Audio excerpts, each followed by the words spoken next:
संसार से भागे फिरते हो, भगवान को तुम क्या पाओगे। इस लोक को भी अपना न सके, उस लोक में भी पछताओगे।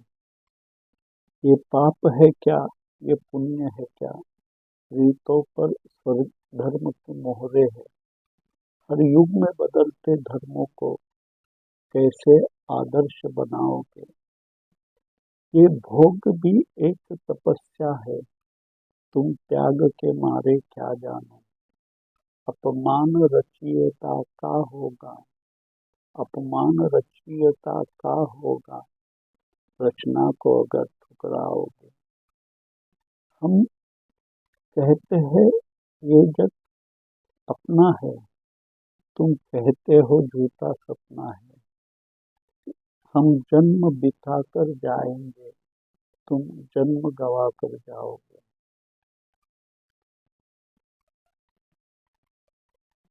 साहिर लुधियानवी द्वारा रचित यह गीत फिल्म चित्रलेखा का प्रसिद्ध गीत। यह गीत पलायनवाद पर गहरा प्रहार करता है और कर्म व जीवन को सबसे बड़ी पूजा मानता है। संसार से भागे फिरते हो, भगवान को तुम क्या पाओगे। अक्सर लोग सोचते हैं कि संसार को छोड़कर जंगल या गुफाओं में जाने से ईश्वर मिलेंगे, लेकिन अध्यात्म कहता है कि ईश्वर कण कण में है। यदि आप उसकी बनाई सृष्टि का, इस संसार का विरोध करोगे, उससे नफरत करते रहोगे, तो आप उसके रचयिता को कैसे प्रेम कर सकते हो। यह पलायनवादी मानसिकता पर एक गहरी चोट है। चुनौतियों से डर कर भागना शांति नहीं, मन की शांति भीतर होती है। स्थान बदलने से अशांति खत्म नहीं होती। वैशाली में एक युवक बुद्ध के पास आया और बोला, मैं आपके शरण में आया। बुद्ध ने उससे पूछा, क्या तुम सिर्फ अपनी जिम्मेदारी से बचने के लिए मेरे पास आए, क्या तुम वास्तविकता में कोई अंदरूनी क्रांति घटित हो इसके लिए मेरे पास आए। अपने उत्तरदायित्व से बचने के लिए संन्यास लेने में कोई सार्थकता नहीं। ये पाप है क्या, ये पुण्य है क्या, रीतों पर धर्म की मोहरे है। धर्म का मूल प्रेम और करुणा है, लेकिन समाज ने रीतों और परंपरा को ही धर्म मान लिया है। समय के साथ नियम बदलते रहते हैं, इसलिए किसी जड़ परंपरा को अंतिम सत्य मान लेना आध्यात्मिक उन्नति को रोकता है। यह हमारे सामाजिक प्रोग्रामिंग की बात।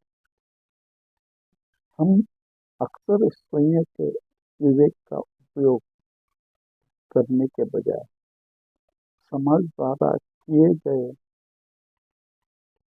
डर, पाप, पुण्य के आधार पर ही अपना जीवन जीते हैं।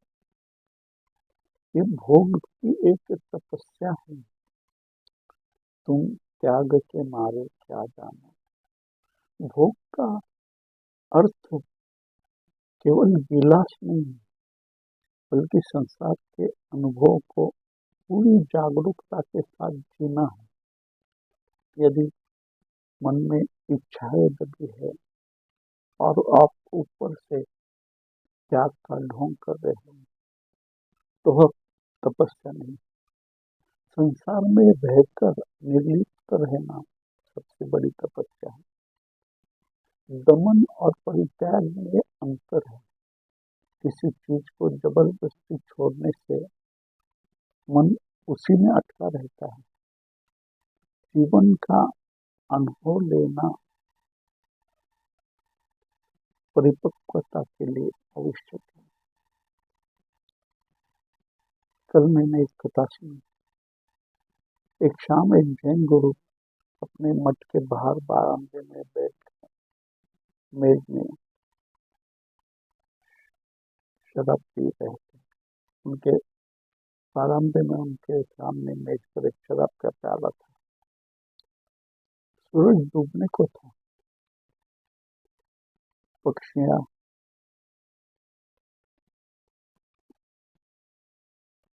अपने स्वर में गीत गा रहे थे। वो आसमान, पर्वत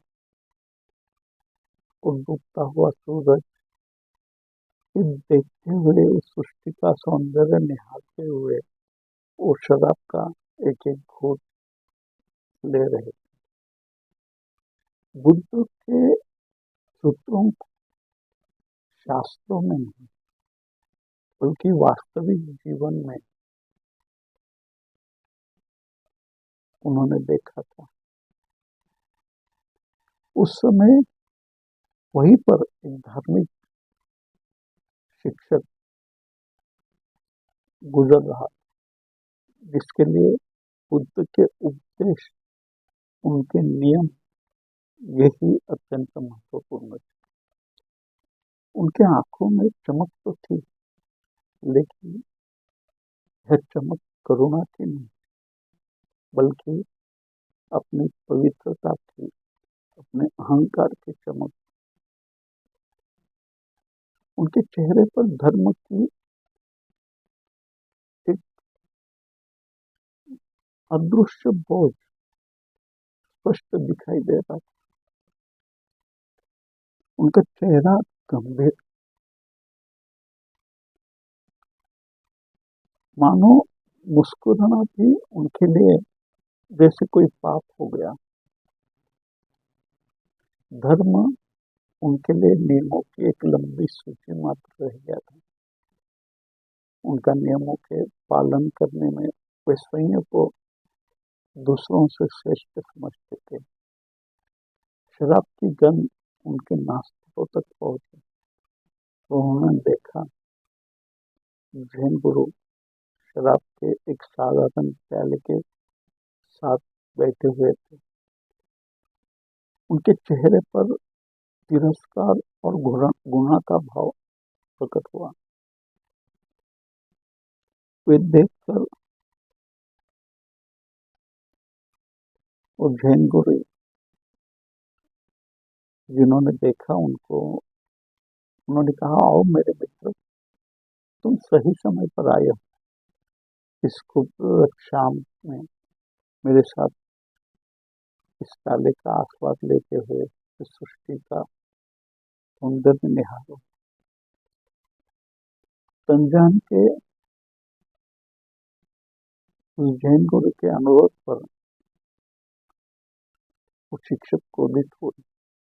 उनके लिए शराब को छूना भी बड़ा पाप था और स्वयं जैन गुरु उन्हें शराब पीने के लिए आमंत्रित कर रहे थे। उनके आंखें क्रोध से लाल हो गई और माथे पर शिकन दिखने लगे। उन्होंने क्रोधित स्वर में कहा, गुरुदेव, तुम्हें शर्म आनी चाहिए। क्या तुम भूल गए हो तुम कौन हो और ये कौन से वस्त्र तुमने पहने हैं? तुम एक बौद्ध गुरु हो जिनका धर्म है इंद्रियों पर विजय प्राप्त करना, और तुम यहाँ बैठकर इस जहर का सेवन कर रहे हो। तुम्हारी साधना क्या है? क्या यही तुम्हारा धर्म है? उसके थोड़ा करीब जाकर उन्होंने कहा, मुझे ध्यान से देखो, मैं एक पवित्र व्यक्ति हूँ। मैंने अपने जीवन में कभी शराब को अपने हाथ से छुआ तक नहीं। मैंने बुद्ध के हर नियम को अपने पूरे प्राण से पालन किया, और तुम तो इस मठ के नाम पर और धर्म के नाम पर एक कलंक हो। जो ये शराब का जहर लेकर बैठे।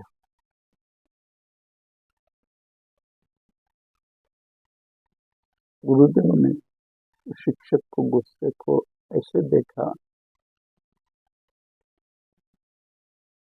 जैसे कोई शांत अविचल समुद्र के तट पर खड़ा हो और तट पे खड़े होकर उन लहरों को देखता हो।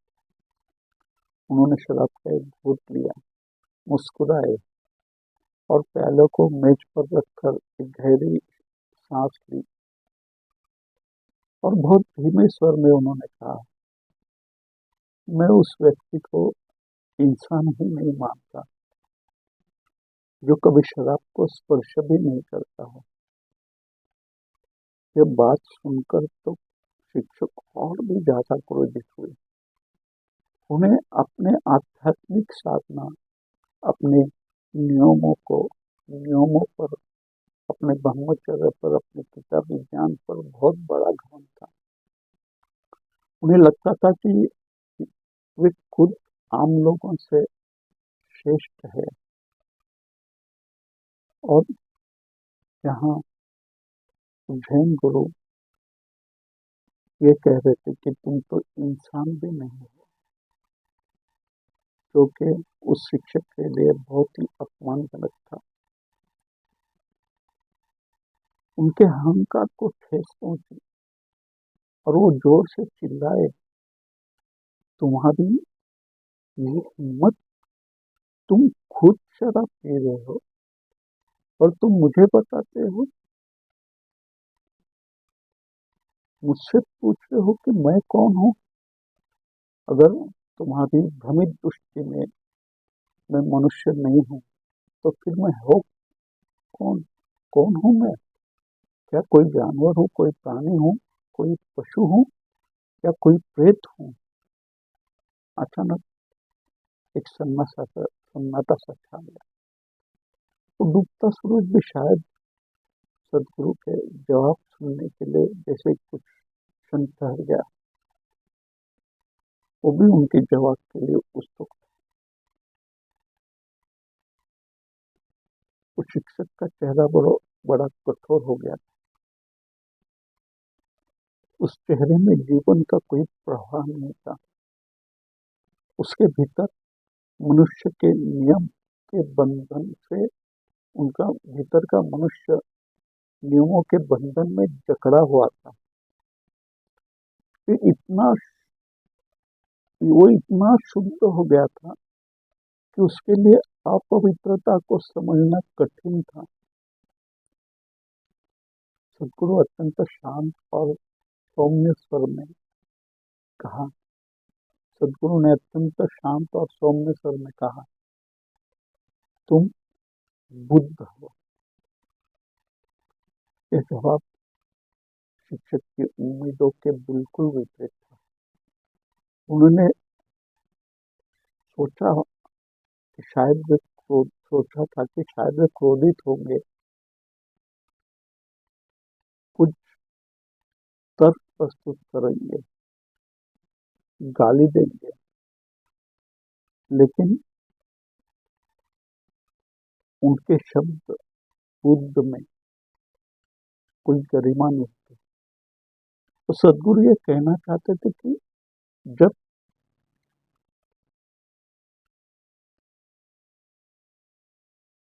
उस शिक्षक के भीतर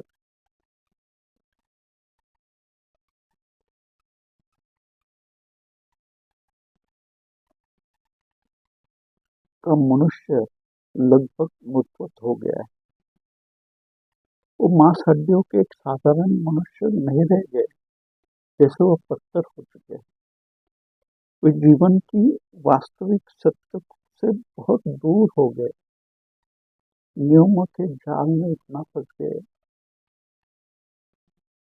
और उन्होंने बुद्धत्व का एक झूठा बोध भी परिधान कर लिया। जब सदगुरु को यह आभास हुआ कि एक महान बनने के प्रयास में वो शिक्षक बिल्कुल अप्राकृतिक और अस्वाभाविक होते जा रहा है। अब एक साधारण मनुष्य की सीमा से भी वो बाहर चला जा रहा है। उन्होंने प्याला फिर अपने होठों से लगाया और दूर स्थित पर्वतों को देखते हुए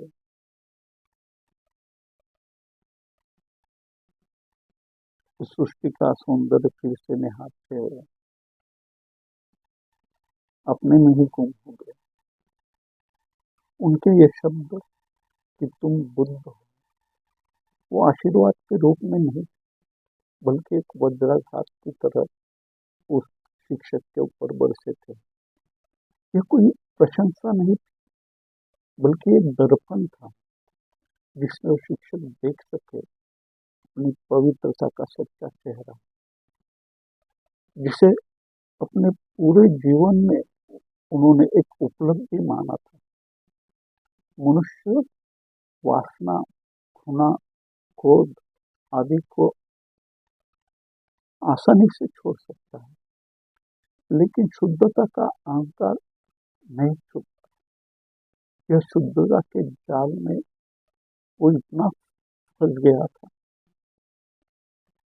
शुद्धता की यह भावना, ये नैतिक श्रेष्ठता का जो अहंकार है, मनुष्य इसमें बन गया तो इससे छूटना बहुत मुश्किल हो जाता है। सांसारिक अहंकार को धन, पद, प्रतिष्ठा आदि का त्याग करना आसान है, उसे छोड़ा जा सकता है। लेकिन जब अहंकार धर्म का रूप धारण कर लेता है, तब वो और भी खतरनाक हो जाता है। सदगुरु के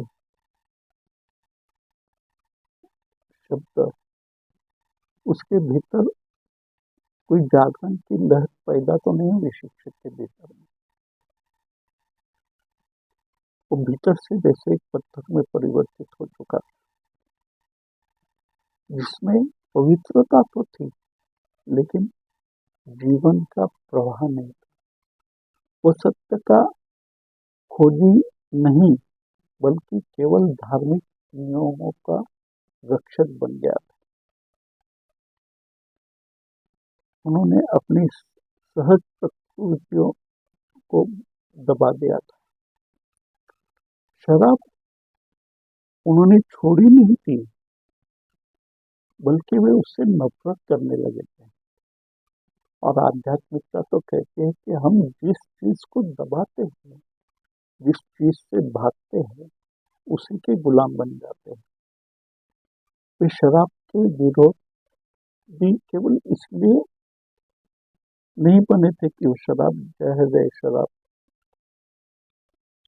बल्कि वो शराब के विरोधी इसलिए बने थे कि वो शराब के भय से खुद मुक्त नहीं हुए थे। और सदगुरु के जो जैन सदगुरु थे, उनकी उनके भीतर शराब की कोई तीव्र इच्छा नहीं थी, नहीं शराब उनके लिए कोई पाप थी, क्योंकि वो खुद भीतर से इतने शून्य हो गए थे, इतने होशपूर्ण हो गए थे कि बाहर का कोई भी पदार्थ उनके भीतरी होश को, उनके भीतरी आंतरिक जागरूकता में कोई बाधा नहीं डाल सकता था। असली मुक्ति संसार का त्याग करने में और उससे गुनाह करने से नहीं मिलती। मुक्ति तो तब संभव है जब आप इतने सहज और सरल हो जाते हो कि अपनी पवित्रता की रक्षा के लिए किसी नियमों के आधार की जरूरत नहीं रह जाती। सदगुरु शराब का घूंट पीते हुए भी मुक्त थे, और वो शिक्षक शराब के प्यालों को छुए बिना ही उस शराब में बंधे हुए थे। उनका ये कहना कि जो शराब नहीं पीता वो तो इंसान भी नहीं, इसका उद्देश्य शराब का समर्थन करना नहीं था, बल्कि उसके जीवन की तरलता की तरफ संकेत करना था, जो जीवन चेतना की एक आवश्यक शर्त है। मनुष्य होने का अर्थ है सरल होना, सहज होना, संवेदनशील होना, हर पल के लिए, हर क्षण के लिए खुला रहना। मनुष्य में क्षमता और विकास दोनों की संभावना है। मशीन या पत्थर बांध जाने का अर्थ है गतिहीन हो जाना, नियमों में बन जाना, निश्चल हो जाना। और उसी सदगुरु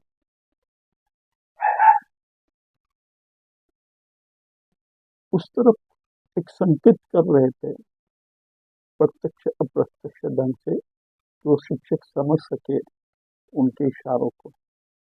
मगर वो शिक्षक महान बनने के प्रयास में मनुष्य होने की गरिमा भी खो चुके थे।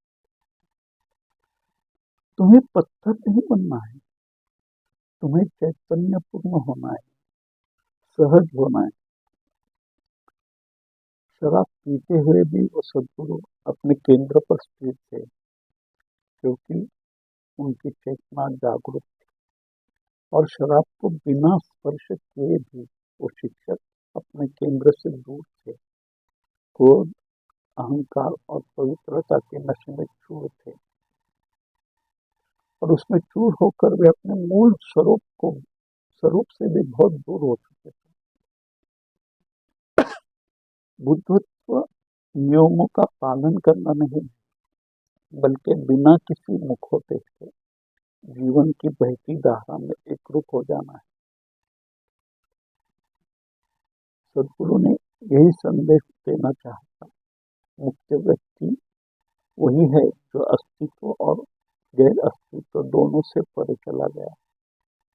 बुद्ध वो नहीं जो बुद्ध के जैसा आचरण करता हो, बुद्ध वो है जो शून्य हो गया है। जो शून्य हो गया है, अस्तित्व उसमें प्रवाहित होना शुरू कर देता है।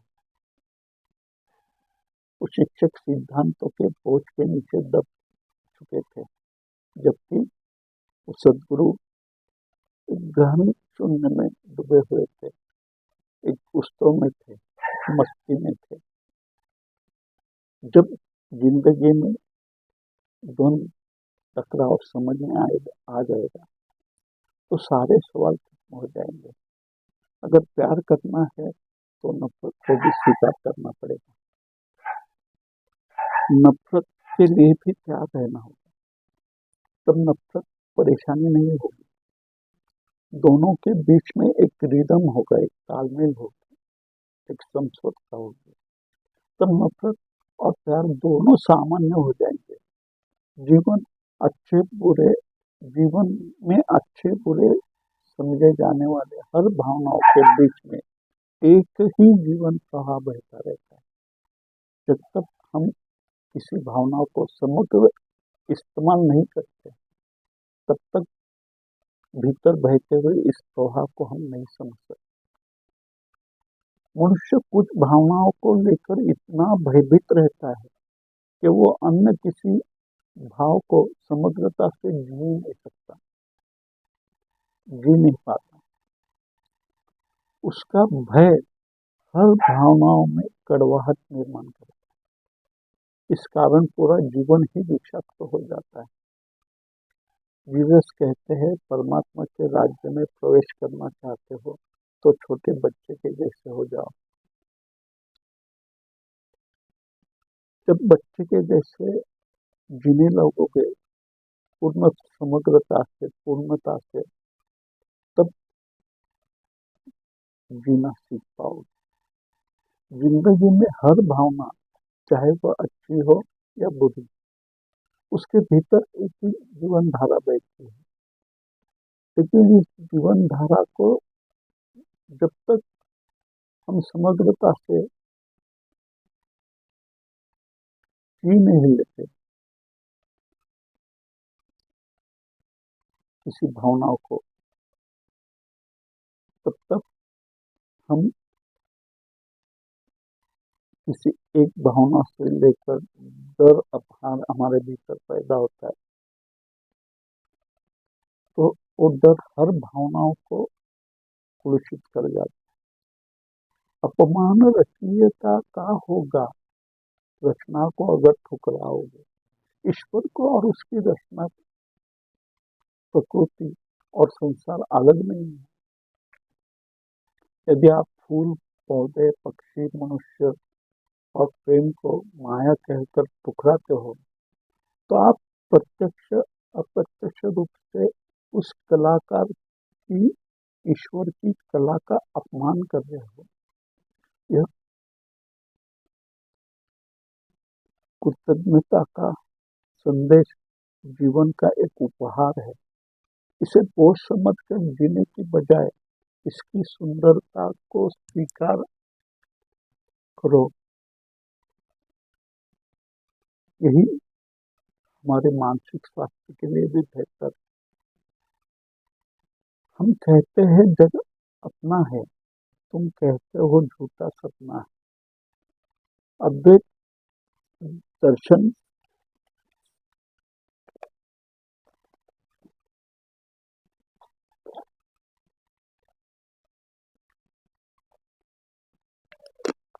अद्वैत दर्शन में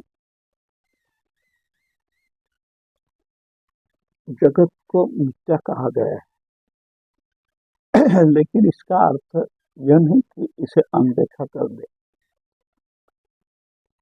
यह सपना भी उसी ईश्वर का है।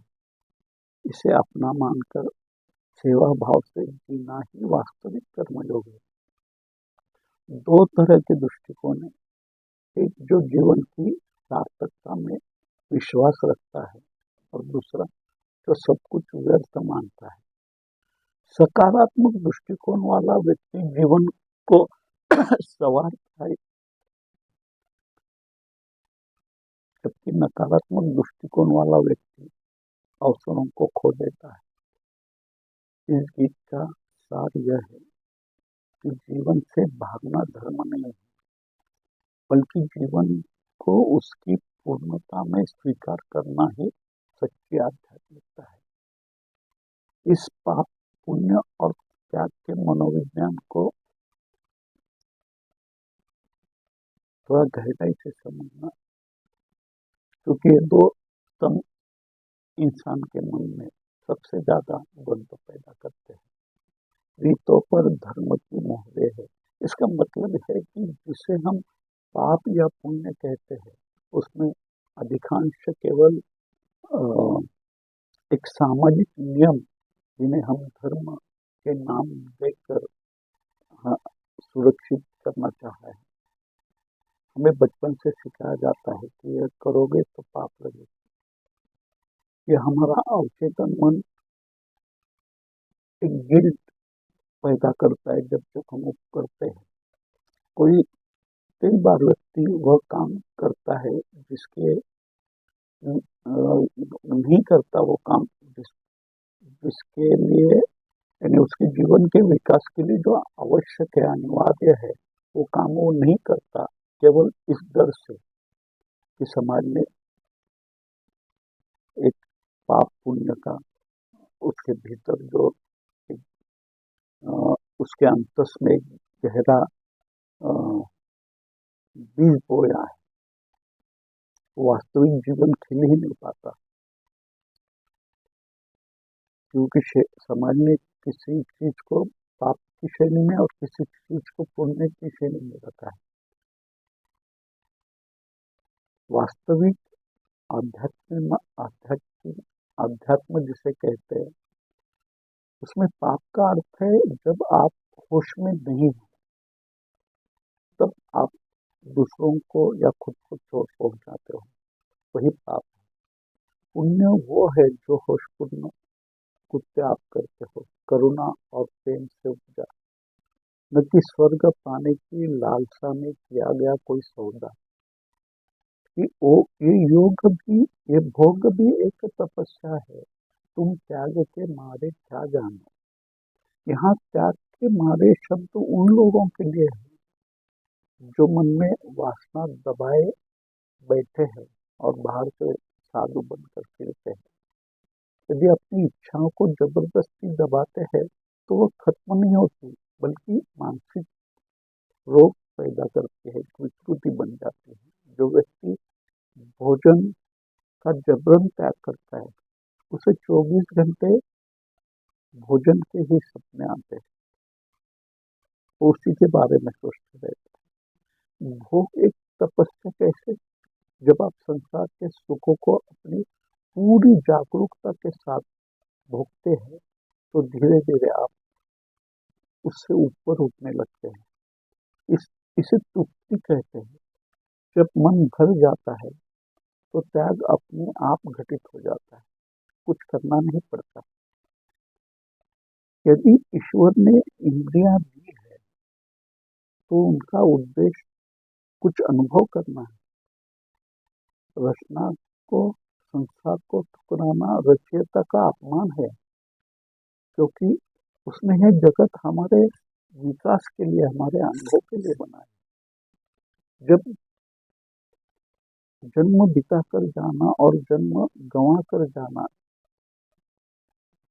इसमें भेद है। कुछ लोग हैं जो धर्म के नाम पर केवल जीवन को गंवा रहे हैं, और कुछ लोग हैं जो जीवन को जीकर धर्म की गहराई को छू पाते हैं। जगत अगर सपना भी है तो प्यारा है, क्योंकि ये उसी रचयिता का है, ये उसी का निर्माण है। उसका सपने में, नींद में उलझे रहने से अच्छा है सपने से जाग जाना। और सपने में अगर किसी सपने को अच्छा या बुरा कहने का क्या मतलब रह जाता है? आप जाग जाओ तो सपना अपने आप छूट जाएगा। सच्चा अध्यात्म निषेध पर नहीं है, बल्कि स्वीकार में है। जीवन को बोझ समझकर छोड़ना नहीं है, बल्कि उसे उत्सव समझकर जीना सबसे बड़ी प्रार्थना है। धन्यवाद। जय शंकर।